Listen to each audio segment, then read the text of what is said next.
Paano maging diplomat sa panahon ni Presidente Duterte? It depends on how you look at it. Ako, I did vote for the president, but I'm approaching it with an open mind. Meron ba tayo talagang matatawag nating genuine na freedom of the press dito sa ating bansa? The media is under attack in a different form right now. Alam mo ba itong malaking game plan na ito? Ang pinaka-point ng lahat ay concentration of power. Paano ka nahubog bilang isang artist? Mas lalo ako na-inspire. Dapat i-say pala is the soul. Yeah. The culture, the arts. And kung wala tayong dollars, wala mangyayari sa bill. Dagdagan pa yung budget for this free education law. Ulok, korap, wala siyang pakialam dyan. Kailangan dito kayo sa akin. Hindi pera ang kailangan para ibalik ka sa pwesto ng mamamayan kung hindi performance. Build up a civilization of love and a culture of life. Ang punot dulo ng bawat usapin ay ating lilinawin.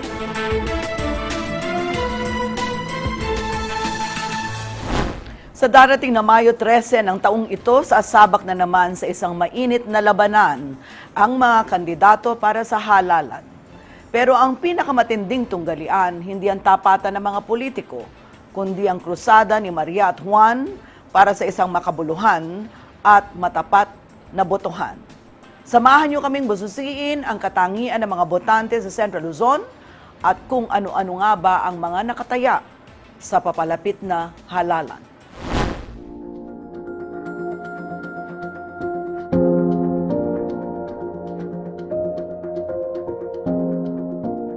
Puspusan na ang ginagawang pag-ikot ng mga kandidato mahigit 3 buwan bago ang May 13, 2019 national and local elections. Sa kahit saang sulok, madaling namamataan ang mga banners at tarpaulins sa mga naghahangad, mailuklok sa pwesto. Maya't maya rin ang pag-ere ng mga advertisement sa mga himpilan ng radyo at telebisyon. Batay sa tala ng Commission on Elections o COMELEC Region 3, aabot sa 3,565 ang bilang ng lahat ng mga kandidato sa Central Luzon. Nasa 1,433 naman ang pinag-aagawang posisyon sa rehiyon ngayong halalan. Sa 26 na kumakandidatong gobernador, 4 sa mga ito ang pawang nakaposisyon sa kasalukuyan. 2 out of 16 naman ang re-electionist sa mga vice gubernatorial candidates sa rehiyon. 89 na mayor, 75 vice mayor at 18 kongresista rin sa Central Luzon ang gustong makaulit sa pwesto sa darating na halalan.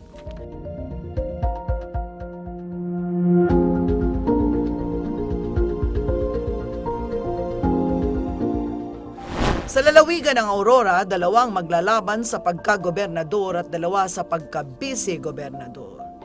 2 rin ang tumatakbo bilang kinatawan ng Lone District ng lalawigan at 9 ang nagnanais makasungkit ng pwesto sa sangguniang panlalawigan. 15 ang tumatakbong alkalde, 16 sa pagka-vice-alkalde at 178 ang kandidato sa pagkakonsehal sa 8 munisipalidad ng Aurora. Sa Bataan naman, 2 rin ang naglalaban para sa pagka-gobernador habang 1 lang ang kandidato sa pagiging vice-gobernador. 3 naman ang kumakandidatong kongresista, 2 sa unang distrito at 1 sa ikalawang distrito. 15 nag-aagawan ngayon sa 10 posisyon sa sangguniang panlalawigan ng Bataan. 23 pares naman para sa pagka-alkalde at vice-alkalde ang naghain ng kandidatura sa isang syudad at 11 munisipalidad ng lalawigan. Nasa 197 ang bilang ng lahat ng mga kumakandidatong konsihal. Dumako tayo sa Bulacan kung saan 8 ang gubernatorial candidates at 4 ang vice gubernatorial candidates.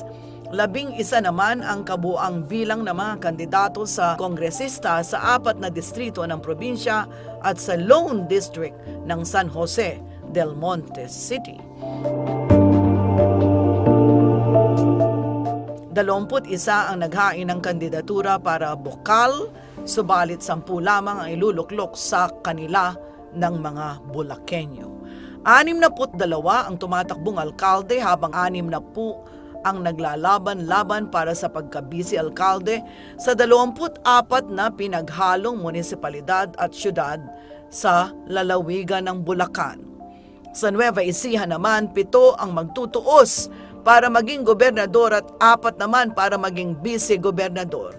Mayroong 11 katao ang nagsumite ng Certificate of Candidacy para sa kinatawan mula sa 4 na legislative district ng probinsya, habang 28 mag-aagawan sa 10 pwesto sa sangguniang panlalawigan. 72 ang naghain ng kandidatura para sa pagka-alkalde at 76 naman sa pagka-vice-alkalde. Mayroong 27 munisipalidad at 5 syudad sa Nueva Ecija. Sa Pampanga, 4 na kandidato ang liligaw sa mga Kapampangan para makuha ang pinakamataas na pwesto sa Kapitolyo, habang 1 lang ang sa pagka-vice-gobernador. 11 ang susubok maging kongresista, subalit 4 lang ang magiging matagumpay sa kanila. 11 rin ang tumatakbong bokal sa 4 na distrito, pero 10 lang sa kanila ang nakatakdang manalo. 62 ang nagsumite ng COC para mayor, habang 54 naman para vice mayor. Mayroong 19 na munisipalidad sa Pampanga, 2 component cities at 1 highly urbanized city. Sa lalawigan naman ng Tarlac, unopposed ang gobernador, habang 2 ang maghaharap sa pagka-vice-gobernador. 6 ang mag-aagawan sa 3 pwesto sa Kongreso, habang 20 naman sa 10 upuan sa sangguniang panlalawigan.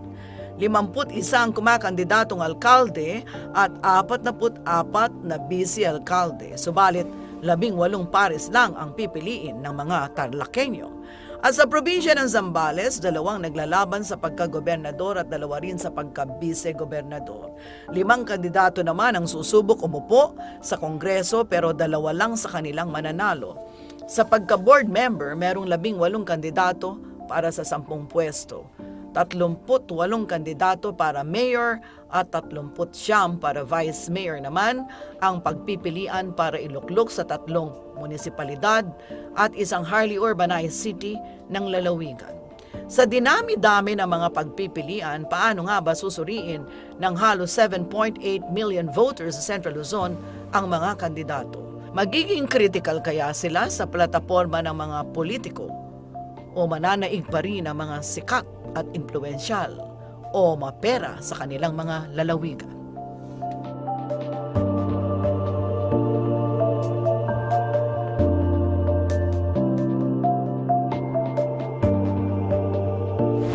Sa ating pagbabalik, aalamin natin ang punto de vista ng mga eksperto hinggil sa iba't ibang salik na nakakaapekto sa resulta ng ating halalan, gaya ng vote buying, pamamayagpag ng political dynasties at ang pagkilatis sa mga plataporma ng kandidato. Pulsuhan din natin ang mga botante kaugnay ng katangiang hanap nila sa isang kandidato.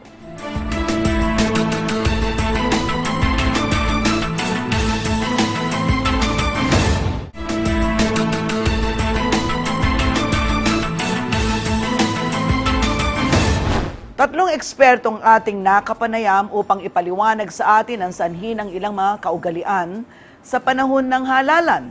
Sila ay sina Professor Ellen Tesoro, isang social worker at sociologist at dating dekano ng College of Social Sciences and Philosophy ng Don Honorio Ventura Technological State University. Ang political analyst at media personality na si Ginoong Mac Sangil, at si Attorney Elmo Duque, ang tagapagsalita at Assistant Director ng COMELEC Region 3. Para kay Professor Elena Tesoro, naganap pa rin ang usapin ng non-participation tuwing halalan. Mauugat daw ito sa hindi pagpaparehistro ng ilan sa ating mga kababayan na qualified na sanang bumoto.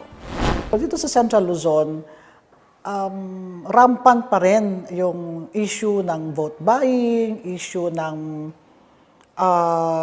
non-involvement, no? Hindi non-participation. Actually, gusto kong pick upin yun na kung saan mahalaga kasi yung hindi lang simpleng awareness of the election fever, but yung participation. Kasi kahit na aware sila, kung di naman sila bumoboto, irrelevant yun. So that first level is awareness. Okay, may eleksyon. Ano nangyayari? Yung tanong mo nga sa akin, anong kalakaran? Okay lang yun, alam naman nila lahat yun eh. Pero yung second level na participation that will involves actual voting at saka actual acceptance or non-acceptance of whatever offers are given to them by the politicians. Kulang yung vigilance ng mga tao to participate.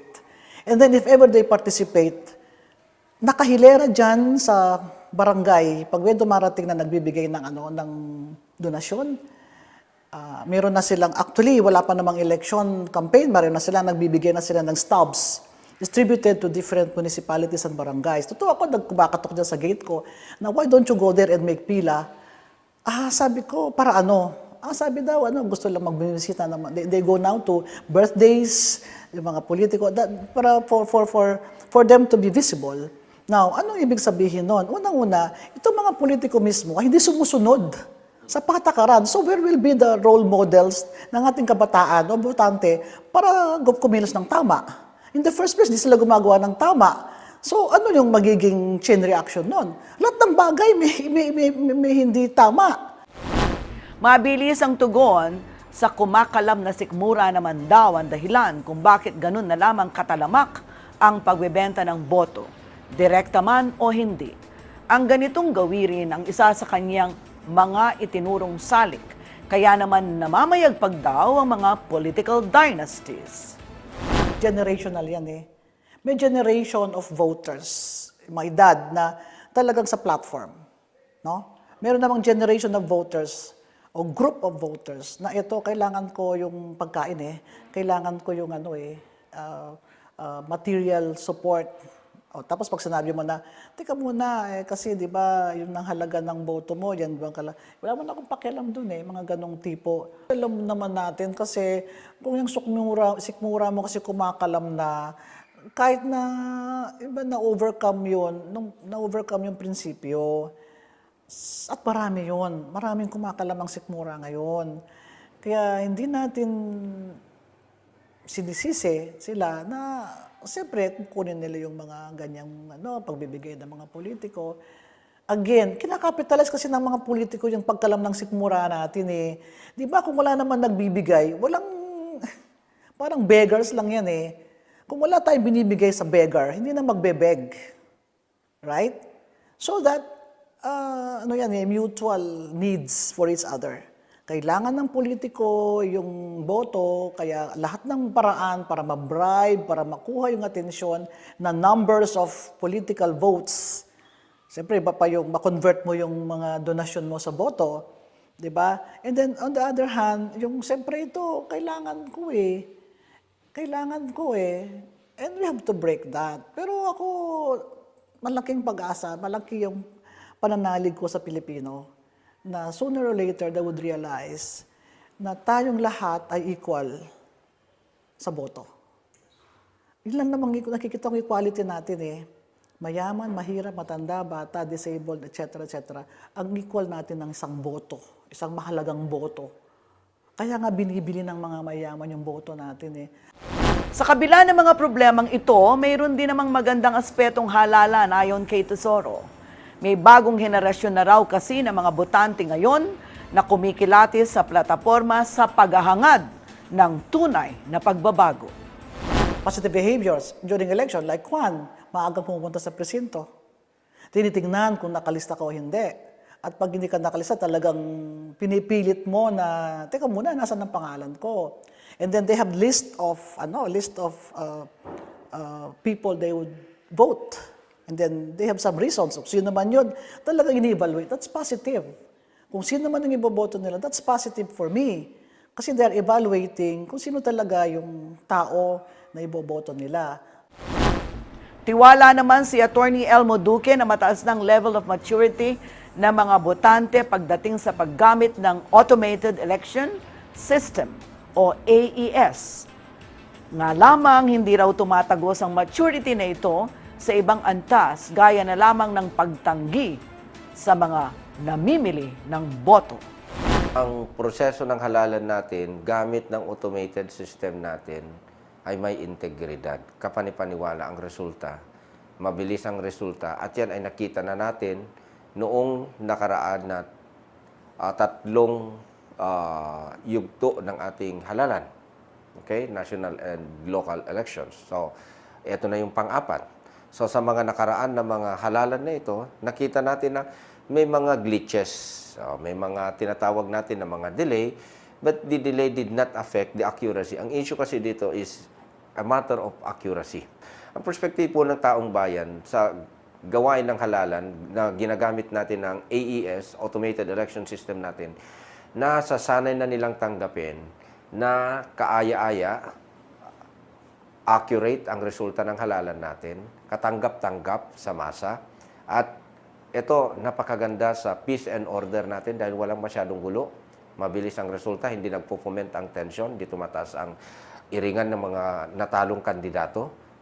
Tapos makita rin natin na yung mga nakaraan may mga challenge doon sa integridad ng proseso ng halalan natin, gamit natin ang AES, pero wala pa rin napatunayan na kalukuhan or yung hindi katanggap-tanggap na resulta ng halalan natin. So, mayroon ng maturity. Napakalaki na yung maturity ng ating mga voters sa pagtanggap ng AES natin. On the part ng ating mga kandidato na lumalahok sa mga nakaraang halalan, nakita na rin natin na mayroon na rin malaking transformasyon. At ang transformasyon na ito ay makita natin doon sa mababang turnout ng election protest or election contest. Pero punta tayo sa pangalawang yugto na yan, tungkol sa political maturity in terms of taking a stand. No? Naninindigan ako na dapat hindi ko ibenta ang aking boto. Yun ang isa yata sa mga, isang nakakalungkot kasi ang daming mga pag nandiyan ka sa labas, maraming reklamo sa vote buying dito. Aminado rin ang opisyal ng COMELEC na hindi sapat ang mga batas na mayroon ng bansa para tuluyang mapuksa ang vote buying, early campaigning at maging ang pamamayagpag ng mga political dynasties. Maging ang batas na nagtatalaga ng limitasyon sa gastos para sa kampanya, nalulusatan daw ng mga kandidato. Kung ano-anong hues ng vote buying ang napag-uusapan, that is not well so defined by the Omnibus Election Code. So may kakulangan tayo dun sa parameters kung ano ang tinasabi natin na vote buying, pero very general kasi anything that would influence, any good or services that would influence the result of the election or the vote of the person, that's considered vote buying. So napakaluwang ang possibility na yung Omnibus Election Code natin ay it would not properly fit into the picture of what is to be a vote buying. So yan ay dapat pag-aralan ng Kongreso para ma-readjust kung saan parameters ba ang tinatawag natin na vote buying. Sa concept na dynasty kasi we have not defined, we have not quite come up with the IRR ng political dynasty. Pero the danger of that also is walang check and balance. Alright? So doon sa issue ng check and balance, doon na unaware ang publiko kung ano talaga nga ba ang score, ano ang nangyayari sa serbisyo pang-publiko at doon sa kaban ng bayan. Yan ang mga critical na issues na minsan pag may dynasty na talaga.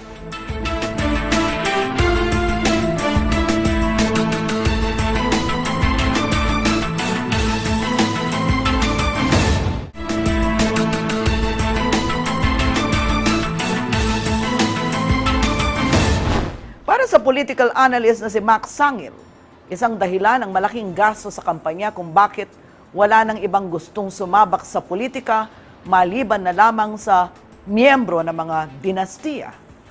Ibinahagi rin ni Sangil ang isang aspeto ng pinagmula ng political dynasty sa kasaysayan ng ating bansa. Alam nyo kasi, there was a time na ang eleksyon ay ginaganap tuwing November 4 or at every 4 years, di ba? At kung November ang eleksyon, ibig sabihin hindi masyadong malaking gastos. Ang ginawa ng mga namumuno na hindi natin namalayan, ginawa nila yung eleksyon ng Mayo. Ang Mayo, napakalaki ang gastos mo diyan. Dahil bakasyon ng mga bata, nandiyan ang mga basketball tournament, mga pasayaw, ang mga pabasa, mga piyesta, mga Santa Cruzan. So, malaking gastusin ang kinakailangan ng isang mga kandidato. At hindi lang yun. Ang ginawa pa nila, ang election, ginawang 3 taon na lang. Ibig sabihin, mas malaki ng gagastusin mo ngayon dahil 3 years ka lang dyan. At bukod doon, ngayong mga panahon na ito, Oktubre pa lang, alam ng mga botante na ikaw ay kandidato. So, fair game ka na. So, anong mangyayari ngayon? The people na were qualified to run for public office, hindi na sila sasabak dyan. Ngayon, ito man nangyari ngayon. Ang mga dating mga politiko, dahil may term limit, pag hindi na sila pwede, ikakandidato yung anak o ikakandidato yung asawa. Kaya tuloy, ang nangyari, ubos mo yung mga political dynasties. Sayo sa gusto mo, malaking gastusin yan. Pagka ikaw sumabak sa politika, na ang mga tao ngayon, lalo, hindi ko naman nilalahat. Nung araw naman, hindi ka naman namimili ng boto. Karamihan sa mga nakikita mo sa gobyerno ngayon, kaya nandyan sila dahil nga lang sa kinukurap nila ang tao. Siyempre, hindi lang nang alam ng tao, di ba, babayaran yung boto mo na 1,000. Kung tutusin sa talog ng 3 taon, mga 40 centimos lang bawat araw yung perang yun. Pero malaking puhunan ngayon. Kaya naging industriya na ngayon yan . Kaya makita mo sa buong Pilipinas, yun lang talaga mga may pera, at yung mga apelyido, yun ang yun. Though, meron pa manaka-naka na merong nakakalusot na mahirap dahil may siguro sumuporta sa kanila. Pero ang kalakaran yung talagang mga pamilyang mapera at nandun na, sila yun. Malaking epekto yan sa tao. Yung interest na lang nila, ang karamihan, ang poproteksyonan. At alam nila sa pag-iisip nila, nandiyan sila, nakaluklok sila, hindi na sila matitibag dyan. Dahil alam nila, sa nalikom nilang pera, naging industriya nga . Ang lalaki ng mga kita niya, mga kickbacks, mga iba't ibang mga klase ng mga pagnanakaw ang ginagawa ng karamihan. Hindi ko naman nila lahat. Kaya dyan sila nananatili. Siyempre, apektado ang bayan dyan. Malaki. Ang epekto niya sa pati na, halimbawa, ikaw, nag-aaral ka, gusto mong magsilbi sa bayan. Alam mo naman, wala kang ikakaya sa kanila. Hindi na, malaking epekto na yan sa isang demokrasya. Ika nga, malapad ang demokrasya, pero masikip para sa mga mahihirap na tao kamukha natin, di ba? Maari rin daw maiugnay ang paglaganap ng election violence sa pamamayagpag ng mga political dynasties. Salamat naman dito sa gitnang Luzon. Siguro, bukod sa mga isolated areas, just like what you said sa Nueva Ecija. Pero on the whole, wala naman yan yung mga violence, lalo na dito sa lalawigan ng Pampanga, sa Bataan, for example, even in Tarlac. Sa Nueva Ecija, I recall, nung araw pa yan meron na yan panahon pa ng mga Hoson, yung matandang Eduardo Hoson, nandyan na yan Kahit naalisin mo yung mga kwan yan ibang klase yung dyan sa Nueva Ecija Kahit na wala yung mga political families dyan, medyo may konting gulo dyan Iba yung karakter ng lalawigan na yan. Siyempre, they wanted to perpetuate themselves into power. So, what they do is that, minsan, kita mo yung mga empatwans, no? And then, kung sila malalakas dyan, even Malacanang, even mga national officials, definitely, siyempre, they will try to carry the favor of these political families in a particular area. So, in short, they'll be emboldened now. Kaya, definitely, kung merong lalaban sa kanila, pagka talagang hindi nila makakaya doon sa usapan siguro, what they'll do, they'll resort to violence. Ganyan ang nangyari. Diyan sa Mindanao, ganyan ang nangyari. Diyan sa mga patungs doon, di ba? Ganyan ang nangyari sa kanila. Alamin naman natin ang pulso ng ating mga kababayan hinggil sa kanilang hanap na katangian sa mga kumakandidato sa papalapit na halalan. Unang-una, yung meron siyang takot sa itaas. Then, pangalawa, yung makatao siya. Hindi po dapat. Kasi, pag may nagbigay sa'yo na ganun, may kapalit yun. So, kailangan walang pera na involved. Ayun na, tulad lang ni Duterte. Kapag marami, de joke lang. Di ba tulad lang ni Duterte? Wala kahit walang magbigay. Siyempre, yung maglilingkod na mabuti, yung maganda, di ba? Ay, hindi po. Hindi po. Bakit po? Siyempre, siyempre, para sa atin din yun, sa mga anak natin. Siyempre, yung una, yung kasipagan, yung talino, ganun. Tsaka yung hindi siya nangangako, dapat ginagawa niya. Pwede. Siyempre, nasa amin naman yung desisyon. Siguro pagiging matapat ng isang leader. Hindi siguro kasi pagsusul na yun sa isang tao eh. Yung totoo, at saka yung gagawin niya talaga yung tungkulin niya. Parang pinagbili ko na rin yung prinsipyo ko. Yung hindi marunong mangurakot. Tsaka tawag doon, yung taksa na, kung pwede lang, alisin na talaga. Kasi parang binili na yung boto ko. Parang yung karapatan ko, parang binili na nila ganun. May paninindigan po sa mga pinangako niya sa mamamayan. Kasi hindi naman po na dapat nabibili yung boto eh. Kasi bumoboto ka para sa bayan, hindi para sa sarili mo lang. Alam niya yung tungkulin niya bilang isang humahabol. Actually, hindi ko siguro tatanggapin kung nagbibigay man sila na. Kasi kapag binenta mo ang iyong boto, parang binenta mo na rin yung sarili. Yung hindi lang po puro satsat, hindi lang puro promise. Kasi po kapag nagkakandidat, during campaign po kasi napansin po namin mga Pilipino na marami po sila mga promise sa mga bayan, sa mga tao. Pero once po na umupo na sila, naiiba na po, nakakalimutan na po nila yung mga promise nila sa mga tao. Kaya kami mga Pilipino ngayon, wise na kami ngayon bumoto. Alam na namin kung sino yung dapat na iboto namin. Masipag. Ano ba po? Tapat sa tungkulin. Hindi. Bakit? Siyempre, pag binigyan ka ng pera, obligasyon nila magnakaw.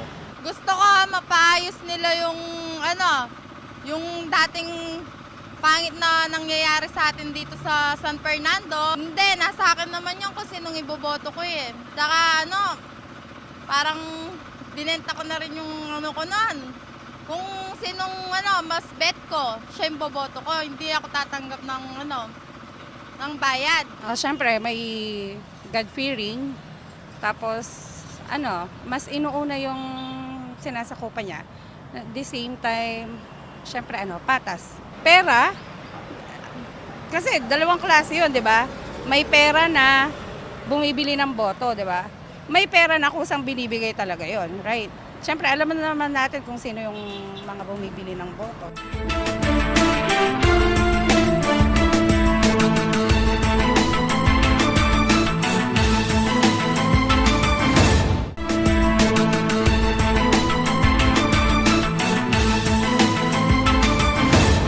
Sa puntong ito, makakapanayam natin si Professor Grace Gorospe Hamon, isang political analyst mula sa University of the Philippines at pinuno ng University of the Philippines Clark at isa sa ating mga kasamahan dito sa Central Luzon TV 36.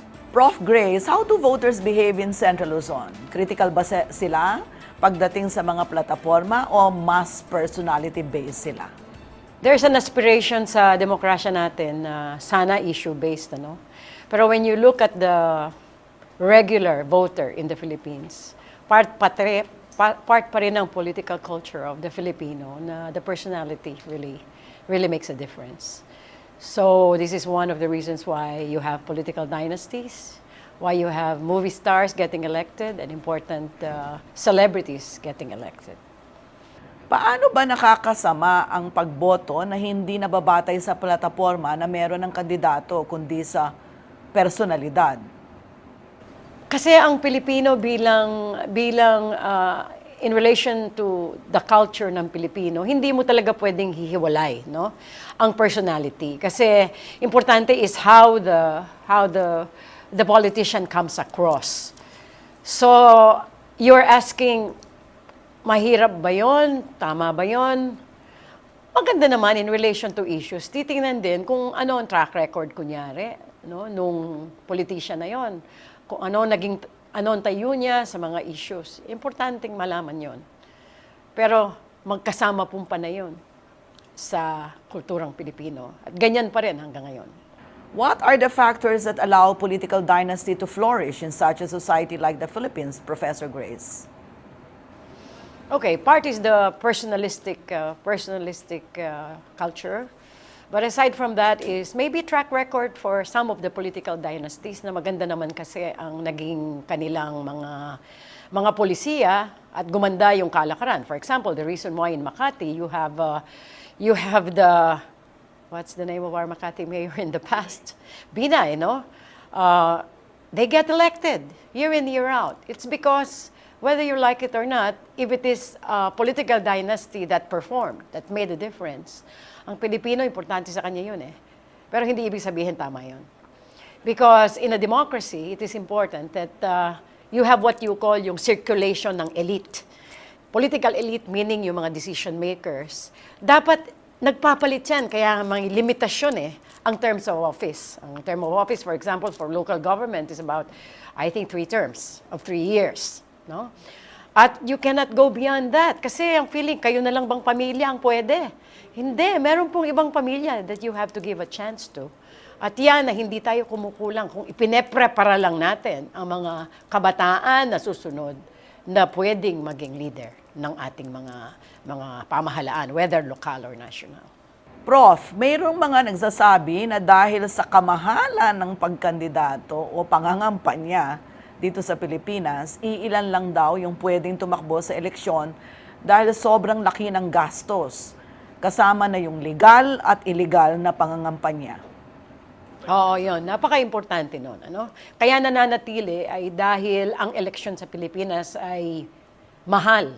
No? At paano ka nga namang mananalo kung wala kang perang gagastusin? Eh, bawal din naman yung kung kani-kanino ka humihingi ng campaign contributions dahil yon ay masyado ka ring parang magiging indebted to your campaign contributors, no? So usually ang may pera, ang mga may pera yun ang nakakalamang. Kaya yung may pera ang mas malakas na loob. We talk about vote buying a lot. Bakit sa tingin nyo, Professor, sa kabila ng kampanya, awareness campaign, o yung tinatawag nating paglaban dito, laganap pa rin yung pagbili o pagbenta ng boto sa Central Luzon, for example? Eh kasi in a country na kahit may demokrasya ka at ang aspiration mo ay ang mga tao iboboto yung tamang kandidato, sayaw natin sa gusto, maraming mahihirap. At sa mahihirap, talaga namang it's an enticement kapag binigyan ka ng pera. In fact, pumupunta sa kampanya dahil nag-e-expect na merong mga 500 to about, I think, 3,000 na makukuha sila na ipamimigay ng mga kandidato. No? You know, in democracies, it is important too na ang socio-economic condition ng bansa ay merong konting equity. Ibig sabihin, wala masyadong mahihirap kung pwede, pero hindi po ganun sa Pilipinas. Kaya bumibigay po na kapag yan ay binigyan na ng pera. Eh meron tayong utang na loob na syndrome din, part ng kultura. So you're asking, why do they perpetuate themselves? Because you feel na pag binigyan ka ng pera or may utang na loob ka, yun ay napakalakas na hatak para ikaw ay iboto yung tumulong sa'yo. Professor, to perpetuate themselves in power, ito yung isa sa mga sinasabing dahilan kung bakit may mga political dynasties at ayaw nilang bitawan yung mga posisyon. Isa rin sa mga ginagamit nila yung 3Gs, guns, goons, and golds. How do we relate political dynasties with election violence then? Well, the problem when you have political dynasties is meron ng power, meron ng sense of power, sense of the kaya nila dahil may pera sila at marami na silang koneksyon, hawak na nila gobyerno. So whether you like it or not, kapag merong election violence, the one who is able to perpetuate that usually are the people in government, karamihan sa kanila. And therefore, kung sino man yung oposisyon, sisiguraduhin ng oposisyon, you can almost be sure, meron din siyang ganon. Dahil ang kalaban niya ay may ganon din. That is the sad part. We wish that election laws will be implemented properly and that political dynasties really yung law on political dynasties ay talagang maimplementa na hindi yung i-allow yung circumvention ng batas. Kasi ngayon nasi-circumvent yan eh. Hindi siya tatakbo ng isang kasi consecutive ang nakalagay sa batas. Dapat consecutive 3 terms, hindi pwede. So papa-elect, anong tawag doon? Tatakbo ng 1 term, yung kamag-anak o asawa, no? O kung sino man, anak. And then, pagkatapos noon, balik na naman yung dati. They circumvent the law. Having said that, paano naman daw kung nagpe-perform naman itong mga leader na to? Yung mga politicians na to na nakaupo sa posisyon, doon nagpapapalit-palit silang mga magkakamag-anak. Kung maganda naman daw ang performance. Hindi po. Hindi pa rin po tama. Kasi may kasabihan na kapag masyado kang nasanay, na ikaw ang nasa power. Yan lahat po ang pinanggagalingan ng kasamaan. That is why my own personal opinion is that kung ano yung batas, sundan and prepare a next generation. Not only from your, of course, lalo na from your family, no? Hindi na pwede as much as possible. Give others a chance. Dahil hindi naman mulang kayo ang merong malasakit at talino para tulungan at maging serbisyong bayan. Professor Grace, maraming salamat po sa inyo hanggang sa muli. Sa papalapit na halalan, huwag sana tayong masilaw sa kasikatan o masilaw sa kinang ng ginto ng mga kandidato na kanilang iaalok kapalit ang nag-iisa nating boto. Isipin sana natin ang panandaliang ginhawa na iahatid nila ngayong panahon ng kampanya ay kapalit ng kinabukasan natin bilang isang bayan. Maging mapag-usisa tayo, magtanong at makialam tungkol sa mga programa at plataporma na kanilang iahapag sa publiko.